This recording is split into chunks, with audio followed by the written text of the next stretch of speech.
Hello बच्चों, मैं Sarita government physics lecturer at Sikar. आज जो हमारा 12th क्लास का नेक्स्ट टॉपिक है चैप्टर नंबर 6 का। चैप्टर नंबर 6 जो चैप्टर है हमारे क्या है, इलेक्ट्रिकल सर्किट। Electrical circuit. अभी इस चैप्टर का जो हमारा नेक्स्ट टॉपिक है वो क्या है, मीटर ब्रिज। मीटर ब्रिज कह दो या क्या कह दो, सेतु कह दो। ठीक है, अभी हमारी 12th क्लास की बात कर रहे हैं। तो जो मीटर सेतु होता है वो है क्या चीज, एक ये क्या होता है, एक लकड़ी का इतना बड़ा, ये कहेंगे कि एक पट्टी का ले सकते हैं हम इसे। देखो इसको अगर समझने के लिए बात करते हैं, सबसे पहले तो मैं आपको ये बता देती हूँ कि जो हमारे ये मीटर ब्रिज का है ये काम में क्या आता है। ये कोई भी जो हमने जैसे जस्ट पिछला हमारा वेटस्टोन ब्रिज का प्रैक्टिकल किया था, उसका क्या था, उसका जो मेन मतलब मोटो क्या था, मेन मोटो यही था कि भाई उससे हम कोई भी अननोन रेसिस्टेंस निकाल रहे हैं। तो सेम जो मीटर अपना ब्रिज है, मीटर ब्रिज भी वही काम करता है। कोई अननोन रेसिस्टेंस होता है, उसका क्या है, वैल्यू पुट आउट करता है, निकालता है, मान निकालता है, या अज्ञात प्रतिरोध की बात कर सकते हैं। देखो इसके लिए क्या होता है, एक जैसे इस तरीके से बना हुआ कोई लकड़ी का एक बॉक्स हो गया। ठीक, अभी ये लकड़ी का बॉक्स है, इसमें यहाँ इस पे एक क्या होती है, मीटर स्केल लगी हुई होती है। ये जो मीटर स्केल है वो 1 मीटर लंबी होती है, और 1 मीटर में चूंकि 100 सेंटीमीटर होते हैं, 100 सेंटीमीटर होते हैं, तो इस तरीके से यहाँ क्या लगे होते हैं, 1 2, यहाँ जैसे एक साइड में तो लगा हुआ होता है 1 2 3 4 5 6 7 8 लास्ट 100, या यहाँ 99, तो ऑलमोस्ट ये आ गया ना अपने आप में 100। और एक होता है इधर से 1 to 100, यानी इधर से अपने को काउंटिंग करनी है या इधर से करनी है, दोनों तरफ से ये जो वैल्यू निकालते हैं हम, जो प्रैक्टिकल करते हैं उसमें ये काम करते हैं। मैं प्रैक्टिकली जो अभी अपनी नेक्स्ट क्लास होगी आपको अच्छे से समझने के लिए, इसके बाद में हमारी जो अगली क्लास है उसमें प्रैक्टिकली आपको करके बताऊंगी एपरेटस से कि भाई ये कैसे हम इसकी वैल्यू निकालते हैं, मीटर से तो में क्या क्या जो एपरेटस है वो हम काम में लेते हैं। तो ये सब चीजें आती है इसमें। फिर इसमें क्या लगा हुआ होता है, एक मीटर लंबा क्या लगा हुआ होता है, इसी में तार लगा हुआ होता है। ठीक है, अभी ये इससे थोड़ी स्केल से बड़ी भी साइड में लगी हुई लकड़ी निकाली हुई होती है इस तरीके से। तो ये जो तार है वो कितना हो गया, 1 मीटर, या क्या कह दो 100 सेंटीमीटर का। ये जो तार होता है वो बना हुआ होता है, ये क्या है अपना तार, जो किसका बना हुआ होता है, कॉन्स्टेंट या मैग्नीन जो मेटल होता है उसका बना हुआ होता है। यहाँ से भी हमारे पास क्वेश्चन आ सकता है कि ये जो वायर काम में लेते हैं वो किस पर या कौन सी धातु का बना हुआ होता है, मीटर सेतु किस सिद्धांत पर काम करता है। तो मीटर सेतु सिद्धांत तो क्या हो गया, व्हीटस्टोन सेतु का सिद्धांत हो गया। अभी इसके लिए बाद में अपन बात करते हैं। अभी ये तो हो गया, एक पॉइंट यहाँ पर और एक पॉइंट के यहाँ पे से जुड़े हुए पेज लगे हुए होते हैं, और यहाँ एल शेप के अंदर तांबे की क्या लगी हुई है पट्टी का। अब ये कहोगे कि यहाँ पे तांबे की पट्टी का क्यों काम में लेते हैं, क्योंकि जो तांबे की पट्टी का होते हैं उनका प्रतिरोध क्या होता है, कम होता है, तो जिससे हमें जो आंसर्स हम निकाल रहे हैं वो निकालने में हमें क्या करती है, आसानी हो जाती है। तो इस तरीके से दोनों तरफ ही क्या लगी हुई है, एल शेप में क्या लगी हुई होती है अपने पास तांबे की पट्टी। यहाँ भी एक ऐसे पेच लगा हुआ होता है जिससे अपन वायर वगैरह बांधते हैं, उसको बांधने में करने में आसानी। ये सब ये तार से क्या होता है, कनेक्ट होते हैं, ये ध्यान रखना। जब तार से ये कनेक्ट होंगे तो सारा का सारा क्या एक दूसरे से अटैच किया हुआ है, ये भी ये सब एक दूसरे से अटैच होंगे तभी तो पूरी कैलकुलेशन अपनी होगी।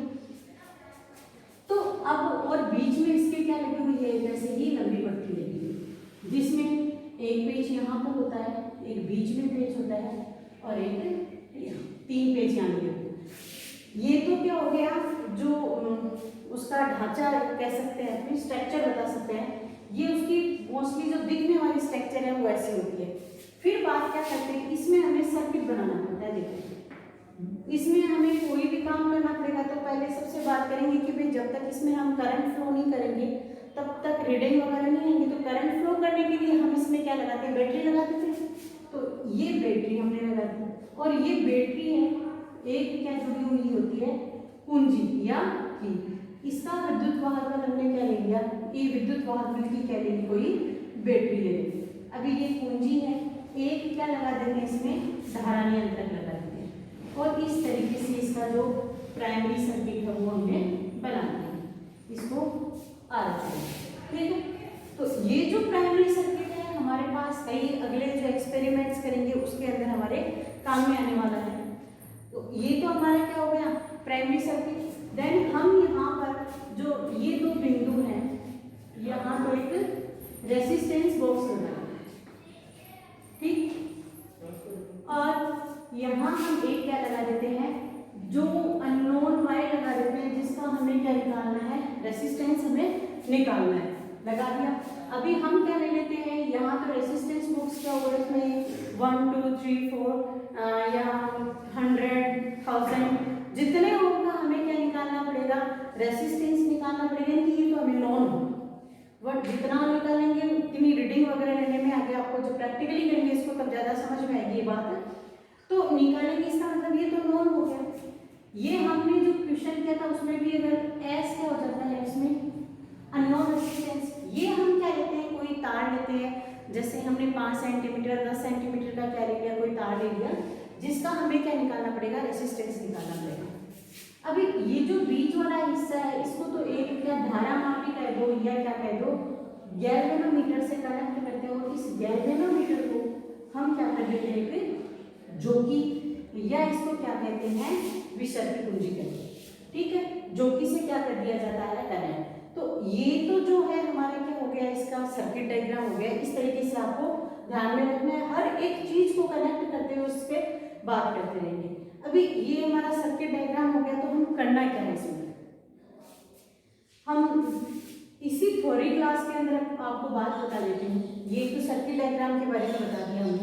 हम क्या ले लेते हैं, ये पूरी की पूरी क्या है, 1 मीटर है, ठीक है।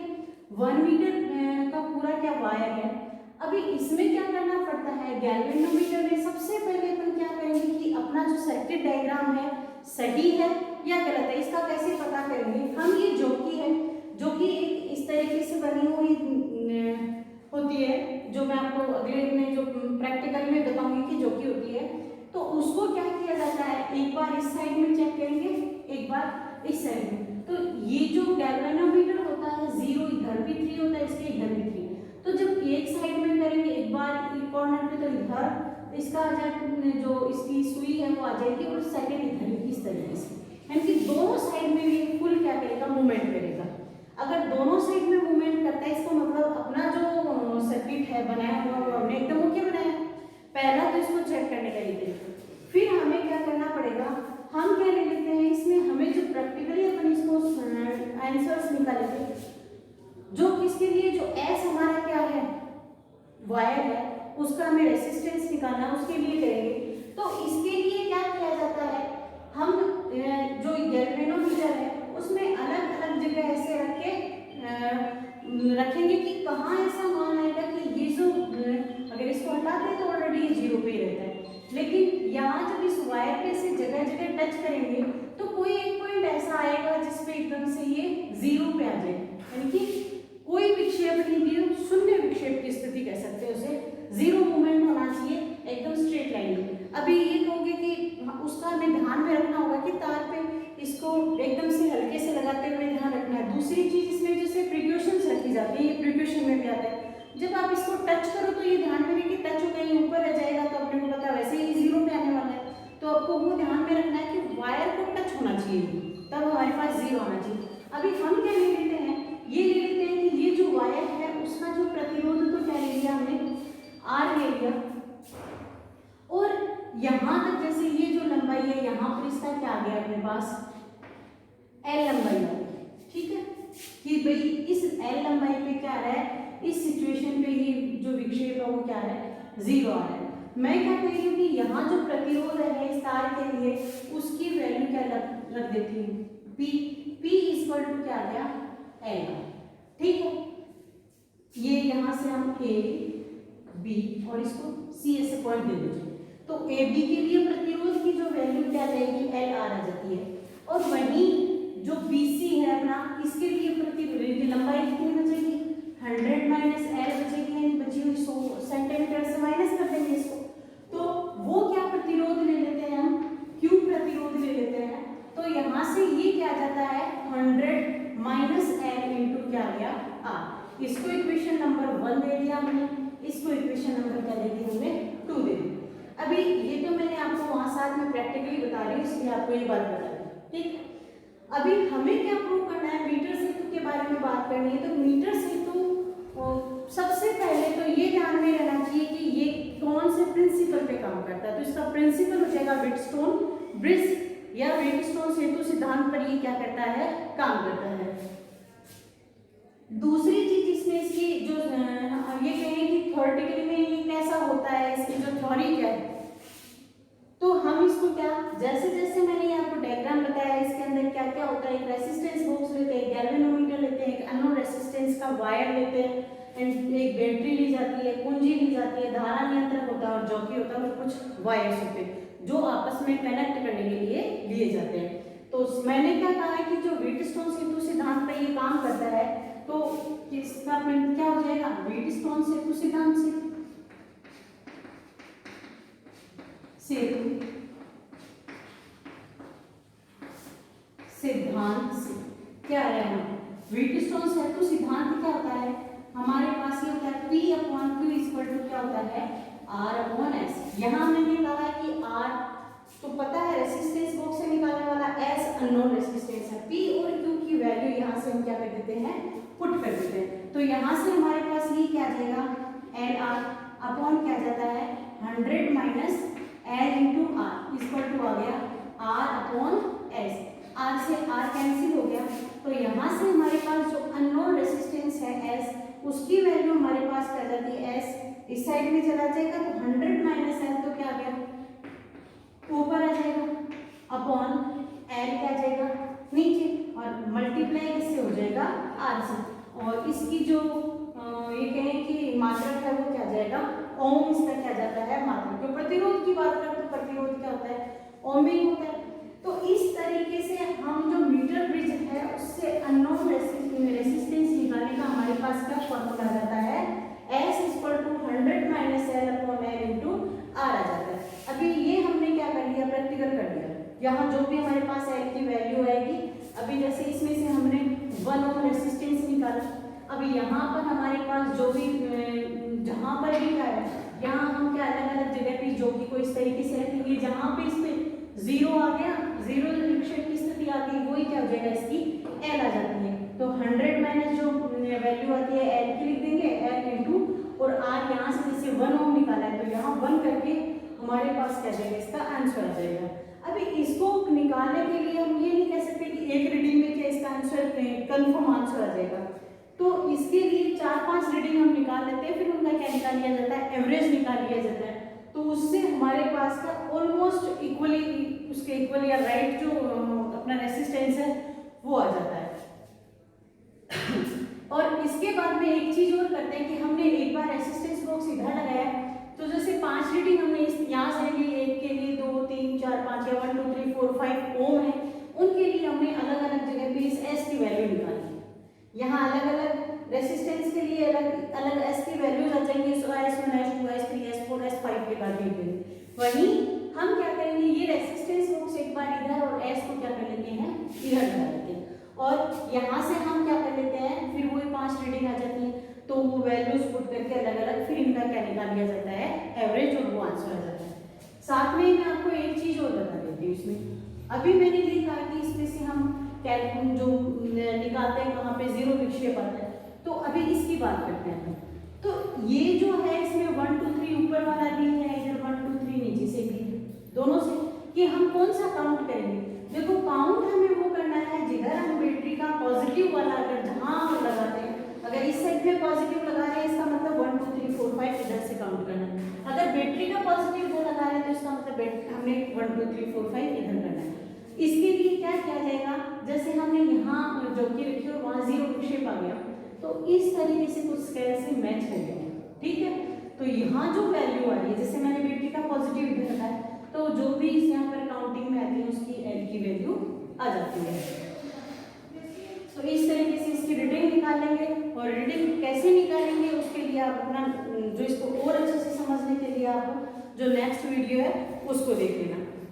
अभी हम बात और किसकी करते हैं इसमें कि भाई ये हमने प्रैक्टिकल कर लिया, लेकिन इसके लिए हमें कुछ प्रिकॉशंस भी चाहिए होंगे। तो वो जो प्रिकॉशंस है वो क्या है? देखो, सबसे जो बड़ी प्रिकॉशंस इसमें ये कहेंगे, हमें सबसे पहले ये ध्यान में रखना होगा कि ये जो जितने भी सर्किट हैं इनको पेज से बंद करते हैं तो इनको टाइटली बंद करना चाहिए। अगर कोई भी अगर ढीला रह जाता है तो हमारी जो रीडिंग है वो प्रॉपर नहीं आ पाती। वो तो आपको स्टार्टिंग में पता चल जाएगा, जैसे यहाँ से कोई सा वायर लूज रह गया तो अगर इधर और इधर दोनों तरफ ये मूवमेंट नहीं दिखाई दे रहा है, जीरो पे रह रहा है, इसका मतलब आपका सर्किट सही नहीं जुड़ा है। ठीक, दूसरी चीज ये रखनी है हमें कि यहाँ से जैसे रेसिस्टेंस बॉक्स है, रेसिस्टेंस बॉक्स में हम लोग जैसे जो इसकी कीज है वो निकालते हैं, अगर और जो कीज हैं उनको टाइटली बंद नहीं किया जाता है तब उसका रेसिस्टेंस पावर एकदम से बढ़ जाता है, मतलब वो जो एस अननोन रेसिस्टेंस निकाल रहे हैं वो भी इसका सही नहीं आएगा। थर्ड जो प्रिकॉशन हमें रखनी है कि यहाँ जैसे ये जोकी है अपनी, ठीक है, तो इस जोकी को लेके कभी भी इस तरीके से इसको जोर जोर से हमें उस पर जो वायर है, पतला सा वायर होता है, इसको जोर जोर से इसको घसीटना नहीं चाहिए इसके ऊपर। अभी क्यों नहीं करना चाहिए ये? क्योंकि अगर हम इसको बार बार एक ही जगह से मूवमेंट कराएंगे तो मूवमेंट कराने से क्या होगा कि ये यहाँ से क्रैक होने के चांसेस भी हो सकते हैं। अगर क्रैक नहीं होता है तो यहाँ से ये जरूर है कि जो उसका क्षेत्रफल है या वायर है उसकी जो मोटाई है उसके अंदर क्या जाएगा, चेंज आ जाएगा, यानी कि एरिया जो इफेक्ट हो जाएगा ये हो जाएगा इस वायर का। तो इसलिए इसको कभी भी क्या नहीं करना चाहिए, हमें जोर जोर से इसको रगड़ना नहीं चाहिए। फिर अगली प्रिकॉशन ये रखनी होती है कि जैसे हम गैल्वेनोमीटर का विक्षेप देखते हैं इसमें, तो जस्ट हमें इसके क्या रहना चाहिए, एकदम से स्ट्रेट रहना चाहिए। अगर ये यहाँ पर जीरो में अगर थोड़ा सा भी एक भी अगर इंच इधर किसका हुआ है, अगर मैं इसे देखूंगी तो मुझे ऐसे लगेगा कि भाई एकदम स्ट्रेट है। अगर थोड़ा सा इधर, तो ये जो हम कह सकते हैं इसको लंबन दृष्टि दोष बोल सकते हैं, हिंदी में इसकी यही बात है। तो ये कि हमें जो आईज कांटेक्ट एंड गैल्वेनोमीटर है उसके एकदम स्ट्रेट हमें रहना चाहिए, जिससे जो हमारी इसको रीडिंग करने में चीज है उसका क्या आ जाए, हमारे पास एकदम एग्जैक्टली हमारे पास वैल्यू आ जाए। इसमें जो मिस्टेक होने के चांसेस हैं वो क्या हो जाए, हमारे पास कम हो जाए। दूसरी बात ये कि भाई यहाँ जो तांबे की कॉपर की ये पट्टिकाएं रखनी चाहिए, क्यों रखनी चाहिए, क्योंकि इनका क्या प्रतिरोध क्या रहता है, कम इनकी चालन करने में इसमें क्या हो जाती है, ऐसा नहीं हो जाती इसलिए। और इसके अंदर आपको एक और कि भाई हमें जो स्पेशल नेम आपको मिल सकता है वो ये हो सकता है कि भाई जो धारा है एक जो मेन रहेगी इसकी कि जो इसमें हम करंट फ्लो करते हैं, ठीक है भाई, ये करंट फ्लो कब होगा, जिसमें इसमें हमने क्या कर दिया, इसको सर्किट में हमने कुंजी लगा दी, यानी कि यहाँ वायर्स में जो करंट है वो फ्लो होना शुरू हो गया।